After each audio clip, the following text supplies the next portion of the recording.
మనిషి కంటే కూడా డబల్ ఎత్తు ఉంటాడు అన్నమాట. నిద్ర వచ్చిన ఒకసారి గట్టిగా స్తోత్రం చెప్పండి. మెలుగుతున్న వాళ్ళు చెప్పండి. అది అంటే నా మాటలు తీసుకుంటాలే, టెస్ట్ చేసుకున్నాలే. మరి వీళ్ళు మనుషులే వాళ్ళు మనుషులే, వీళ్ళిద్దరు కలిసి సంతానాన్ని కంటే అంత పొడుగోళ్ళు ఎట్ట పుట్టారండి? ఇప్పుడు కూడా పుట్టట్లేదా? 7 అడుగులోళ్ళు 8 అడుగులోళ్ళు అంటే 8 అడుగులు పిల్లలు ఎవడన్నా పుడితే ప్రపంచ వింతలో వాడొక వింత. ఒకడో అర ఎక్కడన్నా ఉంటే 8 అడుగులు ఎత్తు మహా సైంటిఫిక్గా చెబితే జన్యు లోపం వల్ల ఏదో ప్రాబ్లం వల్ల వాడు అట్ట పొడుగైపోయాడు అంటారు. కానీ 7 అడుగులు 8 అడుగులు కాదు సోదరా. లేఖనము 2 చోట్ల సాక్ష్యం ఇస్తుంది స్పష్టంగా. 2 చోట్లే కాదు, చాలా చోట్ల. ద్వితీయోపదేశ కాండంలో చాలా చోట్ల అన్నాడు వారు బహు ఎత్తరులు అని. ఏమని సాక్ష్యం ఇస్తుంది? సంఖ్యాకాండంలో కనాను దేశాన్ని వేగు చూడటానికి పోయినప్పుడు అక్కడ ఉన్నటువంటి ఆనాకు వంశీకులైన నెఫీలీ జాతి మనుషుల్ని మేము చూసాం. వారి దృష్టికి మేము మిడతల్లాగా ఉన్నాం, మా దృష్టికి కూడా మేము అంతే ఉన్నామని చెప్పారు. గుర్తుందా? అంటే వాళ్ళు ఎంత హైట్ ఉంటే 8 అడుగులు ఉంటే మిడతల్లాగా ఉంటారా? 8 అడుగులు ఎత్తున్న మనిషి ముందు మనం పోయి నిలబెడితే మిడతలాగా ఉంటామా? వానికి కనీసం భుజాల దాకా రాము, లేకపోతే కనీసం ఈ భుజం కిందికన్నా రాము. 8 అడుగులు హైట్ ఉన్నోడికి 6 అడుగులోడు.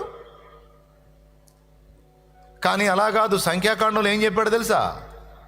వాళ్ళ దగ్గరికి పోయి మేము నిలబడితే మనం చేత పట్టుకున్న ఒక మిడత ఎలా ఉంటుందో మేము అట్టున్నా వాళ్ళ ముందు. అలాంటి రాక్షసాకారము కలిగినటువంటి వ్యక్తులు కనానును కాపలా కాస్తున్నారని చెప్పారు. ఆజానుబాహులు, దీర్ఘదేహులు. అమ్మ బాబోయ్, రాక్షసులు ఉన్నారు అక్కడ.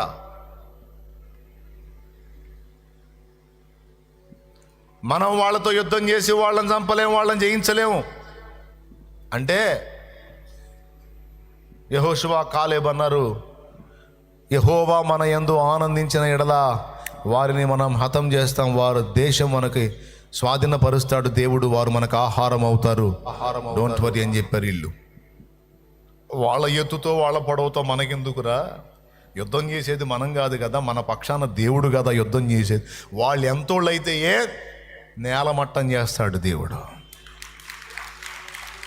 ఆయన మన పక్షాన ఉంటే చాలు, ఆయన మన యందు ఆనందిస్తే చాలు. ఎవడైనా నిలవలేడురా మన ముందు. నూను కుమారుడైన యెహోషువ, యెఫున్నె కుమారుడైన కాలేబు, వీళ్ళిద్దరు ఈ మాట పలికారు. వీళ్ళిద్దరు ధన్యులయ్యారు.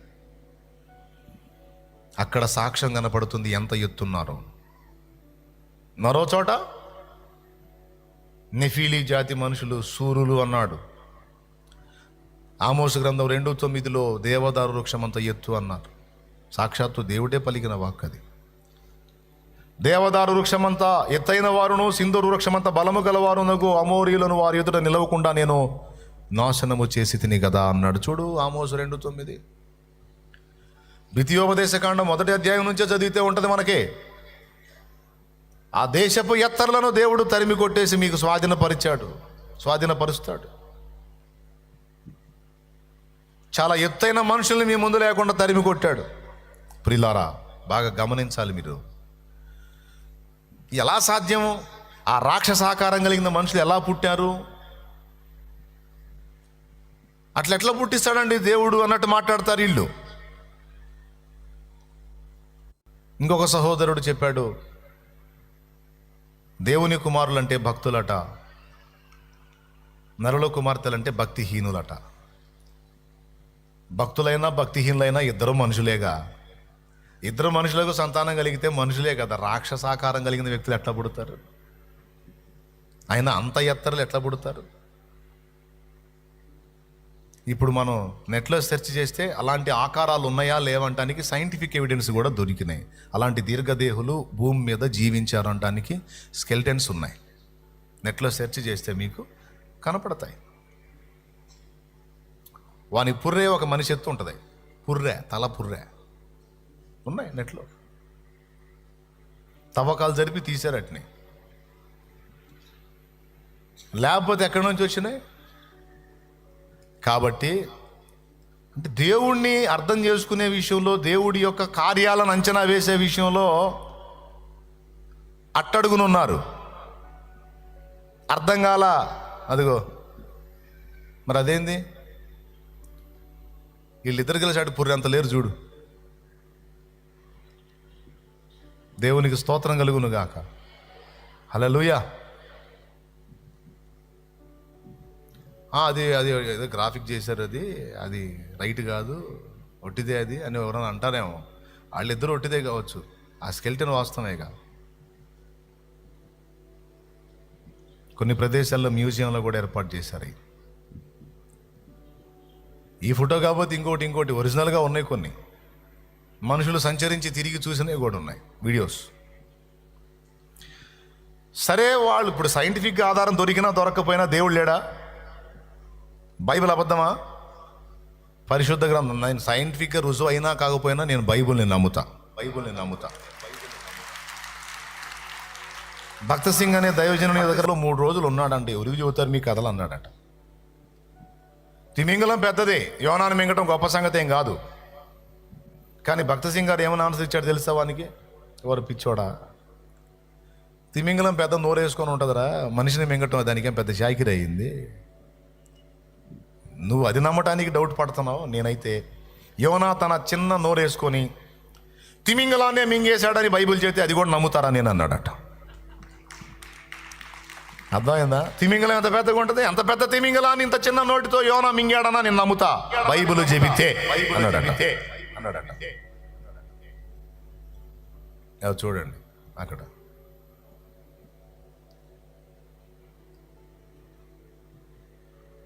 చూస్తారా, ఇటు పక్క ఫోటో కనపడదు. అది పరిస్థితి. ఇక నాకెళ్ళి చూడండి. అంటే నేను వాళ్ళని ఎగతాళి చేయట్లా, తప్పు పట్టట్లా. వాళ్ళ అవగాహన, దేవుణ్ణి అర్థం చేసుకునే విషయంలో ఇంకొంచెం సెన్సిటివ్గా ఉండాలి, ఇంకొంచెం వివేచనాత్మకంగా ఉండాలి. దేవుణ్ణి అర్థం చేసుకునే విషయంలో దేవుని కదలికలు అంతుబట్టవు.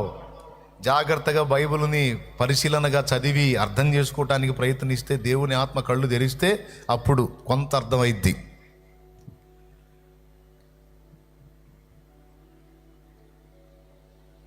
మరి యేసు ప్రభు పరలోకంలో దేవుని దూతల వలె ఉంటారు. అక్కడ పెళ్లికిచ్చుకునుట, పెళ్లి చేసుకునుట అనేది ఏమి ఉండదు. మీరందరూ దేవుని కుమారుల వలె, దేవుని దూతల వలె ఉంటారు అన్నాడు కదా. మరి దేవదూతలు అలాంటి పరిస్థితి కలిగి ఉంటే ఆ మాట యేసు ప్రభు ఎందుకు అంటాడు? దేవదూతలకు ఈ లైంగికపరమైనటువంటి విషయాలు లేవు. ఉంటే మీరు దేవుని దూతల వలె ఉంటారు, పరలోకంలో పెళ్లికిచ్చుకునుట, పెళ్లి చేసుకునుట అనే లేవని యేసు ప్రభు ఎందుకు అన్నాడు? ఆ మాటను బట్టి దేవదూతలకు అలాంటి సామర్థ్యములు ఏమీ లేవు అని వీరి వాదన. దానికి నా సమాధానం ఏంటంటే, అలాంటి అవకాశము పరలోకంలో లేదు. అక్కడ పరిశుద్ధ దేవుని సన్నిధిలో దేవదూతలు, రేపు మానవులమైన మనం అందరం కలిసి ఆయన్ని సేవించి ఆయన సృజించినటువంటి కోటాను కోట్ల లోకాలని, తర్వాత సృష్టించబోతున్నటువంటి నూతన లోకాలను కూడా మనం పరిపాలించాలి. ఆ వ్యవస్థ అలా నడిచిద్ది. స్తోత్రం చెప్పండి అందరూ కలిసి ఒకసారి. జాగ్రత్తగా వింటున్నారా? కొద్దిగా ఏమన్నా మైండ్ ఇబ్బందిగా ఉందా? వినండి జాగ్రత్తగా. కొద్ది మాటలు చెప్పి ముగిస్తా. సింపుల్ మెసేజ్, ఎక్కువ టైం తీసుకోండి. ఈరోజు ప్రయాణం ఉంది, నేను వెళ్ళాలి. అందుకని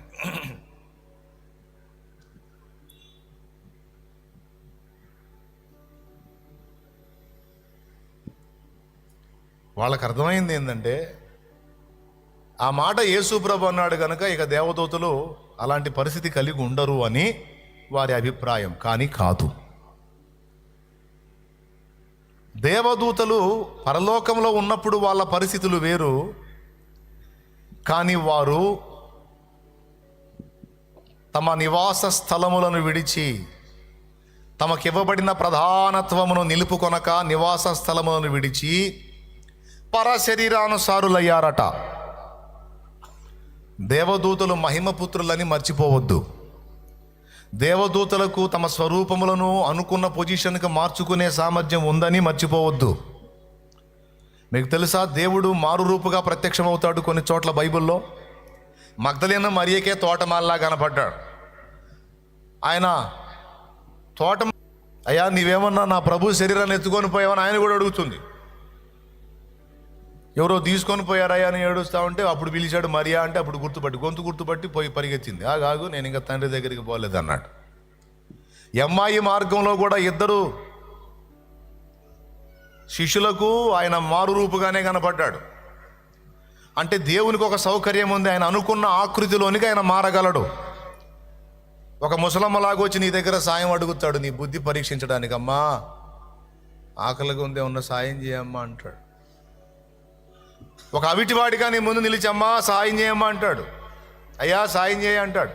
ఒక ఆపదలో ఉన్న వ్యక్తిలాగా వచ్చి నిన్ను హెల్ప్ అడుగుతాడు. ఇందాక నేను చెప్పినట్టు ఎవరో ఒక పెద్ద ఆయనలాగా వచ్చి బిడ్డను బ్రతికించాడు. ఎవరో పెద్ద ఆయనలాగా వచ్చి ఆ నీటిని దాటించాడు.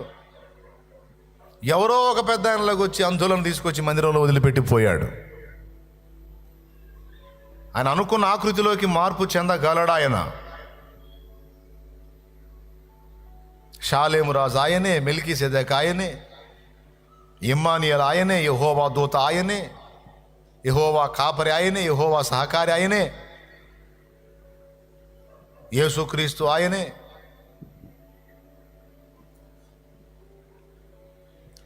దేవునికి ఎలాగైతే అనుకున్న ఆకృతిలోనికి మార్పు చెందే సౌకర్యం ఉందో తన దూతలకు కూడా ఆ అవకాశాన్ని దేవుడు ఇచ్చాడు. మీరు ఊహించండి, నీకు ఒక ఖడ్గం ఇస్తా, ఒక నైట్ తెల్లవారేసరికి ఎంతమందిని చంపుతావు నువ్వు? ఒక 50 మందిని చంపుతావా? ఒక 100 మందిని చంపుతావా మళ్ళీ తిరిగి లేవకుండా? నీకు ఒక అవకాశం ఇస్తా ఎంతమందిని? కానీ ఒక దేవదూత ఒక రాత్రి తెల్లవారేసరికి 1,85,000 మందిని మొత్తాడని రాస్తుంది. ఒక దేవదూత బలమది. ఒక దేవదూత యేసయ్య సిలువలో ప్రాణం పెట్టిన తర్వాత సమాధి చేస్తే ఆ సమాధి రాయి మీద కూర్చున్నాడు వచ్చి. ఆ దూత స్వరూపము మెరుపు వలె ఉన్నదని రాస్తుంది. ఆకాశంలో మెరుపు మెరిస్తే భూమి మీద శవం కూడా కనపడింది మధ్యరాత్రిలో. ఆకాశంలో మెరుపు మెరిస్తే భూమి మీద చీమ కూడా కనపడిద్ది. ఎప్పుడన్నా చూసారా? నైట్ టైం వర్షాకాలంలో మెరుపులు మెరిసినప్పుడు భూమి మొత్తం పట్టపగుల్లా కనపడటం చూడలేదా? చూసి కూడా చేతులు ఎత్తరేమి అయ్యలారా, అట్టుంటుంది. నాకుంది అనుభవం బాగా. మధ్యరాత్రిలో మెరుపు మెరిసింది ఒకసారి, గాలి వాన కొడతాను, ఇల్లు కూలిపోయేటట్టుంది. మా పాక సామాగ్రి తీసుకొని రోడ్డును పడ్డాం, ఏ ఇంటికి పరిగెత్తాలని. అప్పుడు మెరిసింది ఒక మెరుపు మెరిస్తే మొత్తం రోడ్డంతా ఆ మధ్యరాత్రిలో పట్టపగల్లా కనపడింది. ఒక దేవదూత యొక్క ప్రకాశమానమైన వెలుగు, ఆ తేజస్సు అంత తీవ్రంగా ఉంటుంది. వాళ్ళు కూడా మనకు కనపడాలనుకుంటే ఆ మహిమను తగ్గించుకొని సామాన్యంగా కనపడతారు. ఆ దూతం చూసే కదా యేసు సమాధికి కాపలా కాసిన వాళ్ళు అడ్డం పడింది. సచ్చినాళ్ళగా పడిపోయారు. దూత స్వరూపం చూసే ఎలా ఉందన్నాడు మత్తయి సువార్త 28లో, ఆ దూత స్వరూపము మెరుపు వలె ఉండినట. దేవునికి స్తోత్రం కలుగును గాక. ఉంటుందిలే, నాకు వెళ్ళి చూడండి. సరే ఎందుకులే చూడండి, అనుమానంగా చూస్తున్నారుగా. చూడండి మత్తయి సువార్త 28వ అధ్యాయం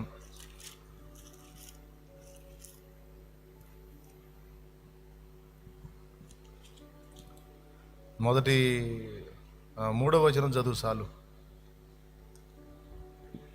ఆ దూత స్వరూపము మెరుపు వలె నుండెను. చాలిక నాకెళ్ళి చూడండి. ఆ దూత స్వరూపము అది దేవదూత తేజస్సు. వాని బలము 1,85,000 మందిని ఒక రాత్రి తెల్లవారిసరికి హతం చేసేంత బలం.